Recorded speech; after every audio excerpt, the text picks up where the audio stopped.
سلام دوستان، خوش آمدید به کانال پخت و پزهای خانگی. ما امروز همراه ماهی میپزیم. خواستم پیش از ماهی رمضان ماهی استعمال کنیم. برای من طرز تیار کنش با راهی آسان خواستم پیشکش کنم. من ماهی سرخ گرفتم، البته من تازه کرده ریزه کردم. ما اینه چه خیلی تیار میکنیم؟ باید خوش رو تیار کنیم که همین خوش رو ایستد ماهی وقتی تیت نشود. برای همین طرز تیار کنش من حاضر نشان میدم. من برای تیار کردن ماهی به ما چی لازم؟ نمک گرفتم، مرچ، کمتر کشنیج گرفتم. میتونید آرد یا که کرخمل استفاده برید. من یک قاشق کلان آرد، کمتر کرخمل. اگر کرخملتون نباشد میتونید آرد استفاده بردن گیرید. یک دانه تخم، یک قاشقچه گرچیست و اگر دوست دارید همراه کنید، خیلی دوست ندارید میتونید همراه نکنید. یک قاشقچه سس سیاه برای چی لازم؟ ماهی ملایم میکنه.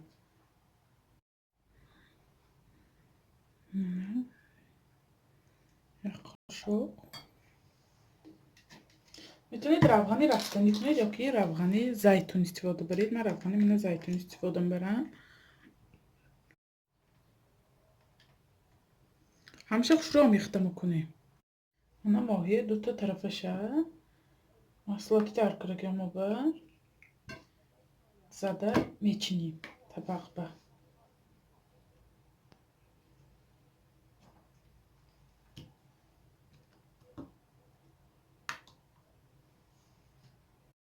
من ماهیه همشه محصولاتی تیار کردم با زده گرفتم. ما 10-15 دقیقه نگاه داریم نمک همین محصولات خودش به کمتر گیرد، بعد پخته میگیریم. من ماهی ها 20 دقیقه ایستاد، ما اکوی نه 3-4 قاشق روغن با پخته میگیریم. من ماهی های آیسته روغن با میاندازیم.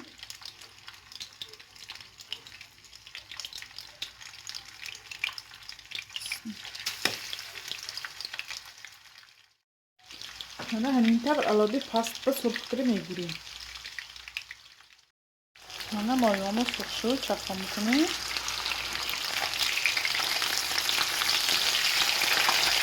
باید همیشه سرخ شود.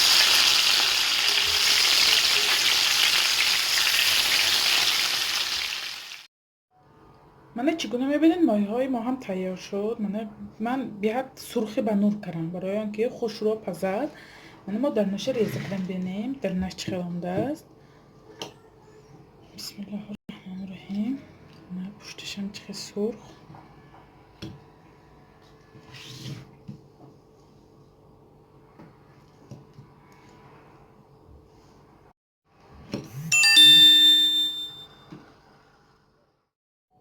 من نگاه کنید چخل خوش رو سرخ ملایی. من چخل خوش رو پخته است. من تیت شده رفته است. بیاد با لذت ماهی سرخ. شما هم حتما برای نزدیکان خود تیار کنید پیش از ماه رمضان. کانال ما دستگیری کنید، پادپیساتسیا کنید، یارو دوستای دعوت کنید. انشالله باز با دستگیری شما در ماه مبارک رمضان ویدیوهای بهتر و بهتر میشد. خیر تا ویدیوهای آینده در پناهی خدا باشید.